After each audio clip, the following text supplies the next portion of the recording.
Ассалаумағалейкум, құрметті асылдарым, жақсыларым. Бізден осыдан бір 6 ай бұрын Мағаз деген бір қазақтың жап-жас жігітімен таныстым.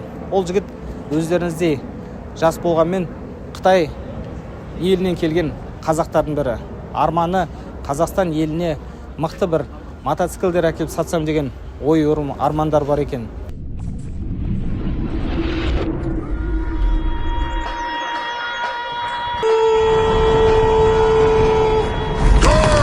Floor seats for the next couple models going this. They don't even wanna pick. Әрине, аға болғандықтан осындай жігіттерді қолдауымыз керек. Ең бастысы қазіргі уақытта құр сөзбен қолдау емес, құрметті ағайындар. Қаржылай және де өзінің осы Қазақстан мемлекетіндегі заңдарға сәйкес осы жердегі бар білімінді осындай жігіттерге көрсетсең, олар Қытай еліндегі өзінің деңгейіндегі білімін әкеп осы Қазақстанға еңбек етеді. Сол осындай екі алпауыттың кездесуінен бір туындаған дүниелер болады. Ол халықтың өркениеттің, исламның, адамзаттың, қазақ елінің дамуына қызмет етсек деген біздің басты армандарымыз. Сондықтан көбінесе бизнеске қолдау білдіресіздер ме дегендерге мен ағайын деп тұрған бұлақтардың көзін ашуға дайынмын әрине. Ең бастысы, міне қазіргі уақытта бір вагон біздің мотоциклдер келді. Жалпы мотоцикл десе қазақтың ауыл есіне түседі. Ең бастысы, қалада еріккендер жүретін болса, ауылда бұл мотоциклмен мал бағатындар жүреді. Ең бастысы, біз сіздерге ауылға арнап осындай мотоциклді алып келдік. Әрине түрі бәрі әдемі бір жағынан. Бірақ қарасаңыздар, мынаның бәрі темірден. Енді осының бәрін толық түсіндіру үшін төменде сілтеме қалдырам. Бірақ енді Мағаз бауырымның өзін шақырып, сіздерге біраз мотоциклдің жағдайын түсіндірсін. Мен енді маманмен жұмыс жасағанды жақсы көремін. Ал енді Мағаз бауырым, ассалаумағалейкум. Мына кәсіпке береке берсін. Қазақта бұлақ көрсең көзін аш дейді. Жалпы негізі ағып тұрған бұлақсын, енді жастарды қолдауымыз керек. Ең бастысы, өткенде Омар Жалил ағамыз айтады, былай дейді: қайтпасқа берме, толмасқа құйма дейді. Жанайын деп тұрған жігіттер жандыру керек деп осындай біраз маңызды әңгімелер айтып тастады. Расымен де қарап отырсақ, сіздің қазіргі істейін деп жатқан жұмысыңыз, былай қарасаңыз мотоцикл болуы мүмкін, но ауылдық жерге келетін болсақ, бұл ауылда мал бағуға таптырмайтын дүние. Бірақ енді ең сапасы, бұның ішінде басқа мотоциклдердің қандай айырмашылығы бар, бәрін толыққанды айтып өтсеңіз. Жалпы негізі мынандай бас қорғайтын осындай шлем дейміз ғой. Басына киетін шлемдерді тегін беріп жатыр екенсіздер. Енді одан басқа қандай артықшылық, айырмашылықтар бар? Сотовый телефон зарядка қоятын жері бар екен. Бұл да бізде ауылдық жерге тіптік қазіргі уақытта таптырмас нәрсе де. Бірақ бұда аккумулятор бар ма? Бұны итеріп заводтаймыз ба баяғы ауылдағындай? Қалай болады бұл өзі? Бұл негізі, ассалаумағалейкум. Негізі бұл екі түрлі параллельженеде заводталады. Кексатормен заводтауға болады. Теуіп заводтаса да болады. Бірақ жаңа мотоцикл ешқашан теуіп керек емес. Өйткені бұда аккумуляторы бар. Мына жерде кнопкасы бар. Осы арқылы заводтауға болады. Мына дауысы да машалла керек. Сөндіретін болсақ кетеміз. Иә. Сосын кейін бұл мотоциклдің ерекшелігі, бұл ферманың ерекшелігі негізі жалпыша. Алдыңғы тормозын бассаңыз, алды арты бірдей ұстайды. Сосын кейін мына жерде ручник тартып қоюға болады. Сонда алды мүлдем жүрмейді. Тауда мәселен қиялы жерлерде жүретін болса, ұстап тұруға ыңғайлы. Сосын кейін артық тормоз тек қана педалмен де ұстайды. Бұл ферманың ерекшелігі. Сосын кейін екінші түрі ерекшелігі күріштілі 4 тесікті болады. Себебі мотоциклге қатты газ берсеңіз, бір тесік болса қақалады да. 4 тесік болса, тынысы кең болады, тартысы мощный болады.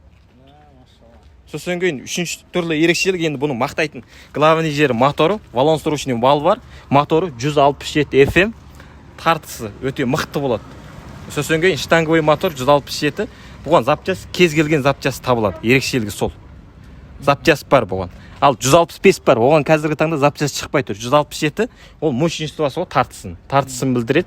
Моторы штанговый мотор көп бұзыла бермейді. Сепной мотор болса, оның себін әбзетіне теңшеп отыру керек та. Сондықтан ол бас ауру болғаннан кейін осындай штанговый мотормен алдырып жатырмыз. Егерде бұны аптапкіден дұрыс шығаратын болса, Қытайдағы өзінің сапасымен қазіргі 4-5 жыл айдауға болады мотор. Жақсы сапасын нетіп айдайтын болса. 5 жыл бойы 4 айдауға болады. Мына жерде ана педальдарын көріп отырмын. Ауылда мынандай педальдар сынып кетіп жатады ғой. Иә. Мынаның педалі қалай? Мынаның скоростный педалы әдеттегі педалда жұп-жұқа болады, әдеттегі мотоциклдар. Ал мынаныкі қалың.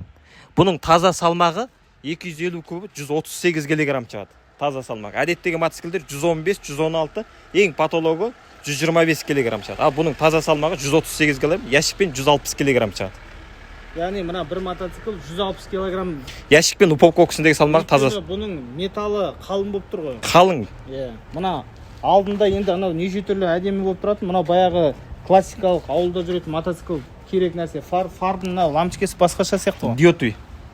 Бұл диод деген не нәрсе ол? Кәдімгі диодтуй фар әдеттегі сары фар болады. И мынау диодтуй фар болады. Диодтуй фар өте жарық жанады, мықты жанады.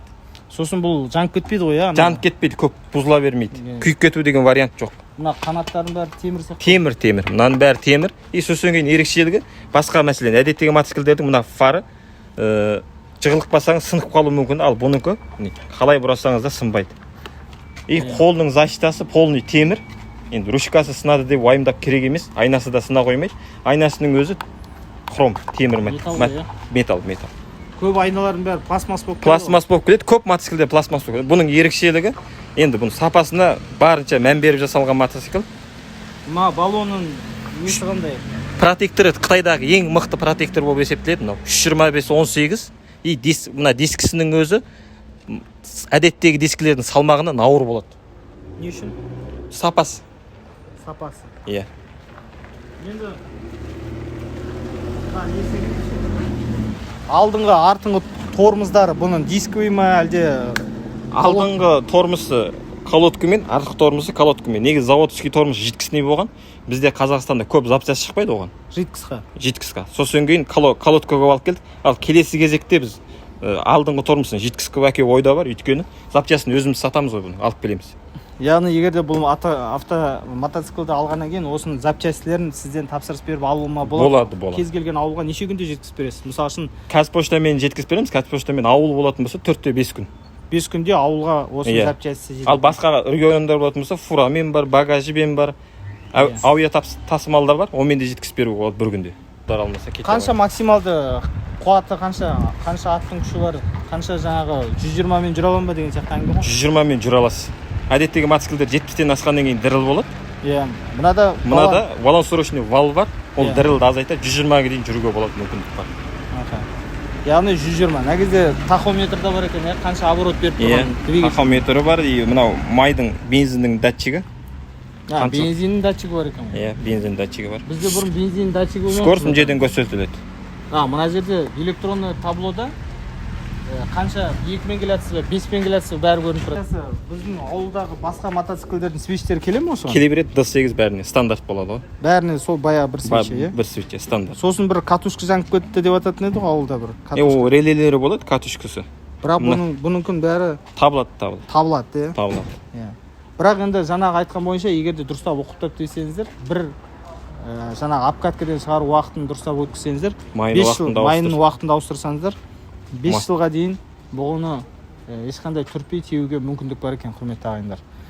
Ал енді біз Инган деген заводпен егерде бір жақсы серіктестік таныссақ, келешекте біз бұның атын да өзгертіп, өзіміздің қазақша атпен шығаруда жоспарда бар ғой. Бірақ біз оны шығару үшін бірінші өзіміз оны алып, оның біраз несін қыр-сырын көріп, бір жыл бойы оның жаңағы отзывтарын жинап, не нәрсені өзгертуге болады, нені дұрыстау керек деген мәселелерменен өзгертулерін толықтырулар енгізіп барып қана жасау керек деп ойлаймын негізі. Бірақ енді мынаған сіз енді максималды өзі қазақылық не берген екенсіз, жаңағы мықтылық, жаңағы төзімділік, сапа және де жеткізіп беру қазіргі уақытта ең бастысы баға жағынан қазір. Енді қазір қарасаңыздар, құрметті ағайындар, осы біраз адамдар, мына артымызда контейнер тұр ғой, міне мағаз осында бірінші тасымалдаушы, бірінші қол дейміз ғой.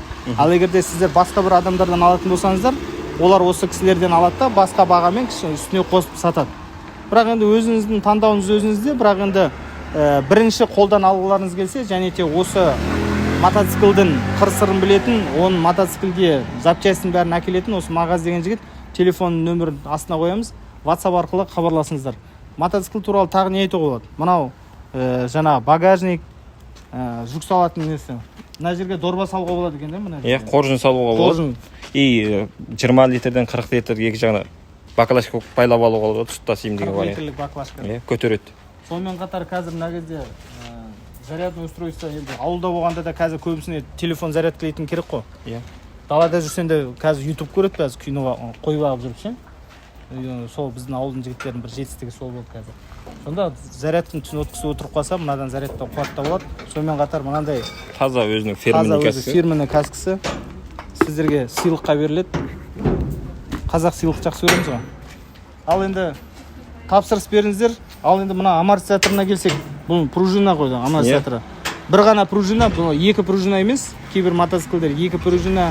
Ол тек қана маркетингі код қой, сіздерге сату үшін. Ал ең бастысы бұл жерде бір пружиналық осы әдемі кетеді негізі. Жұмсақ болады ол. Жұмсақ болады. Отырған адамға, арт жақтағы адамға, алдыдағы адамға жұмсақ береді. Негізгі ерекшелігі сол. Ал екі пружина ол қатты болады артық. Тақ ет. Ал онда отырып көрейік, заводтап, әрі-бері жүріп көрейік. Ал кетіп, бисмилlah.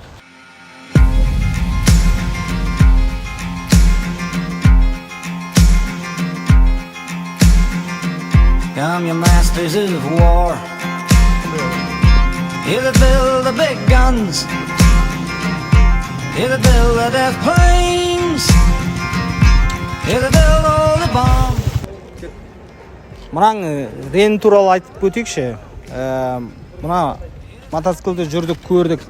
Рені мұна өте маған ұнайды, қанық түстер екенді.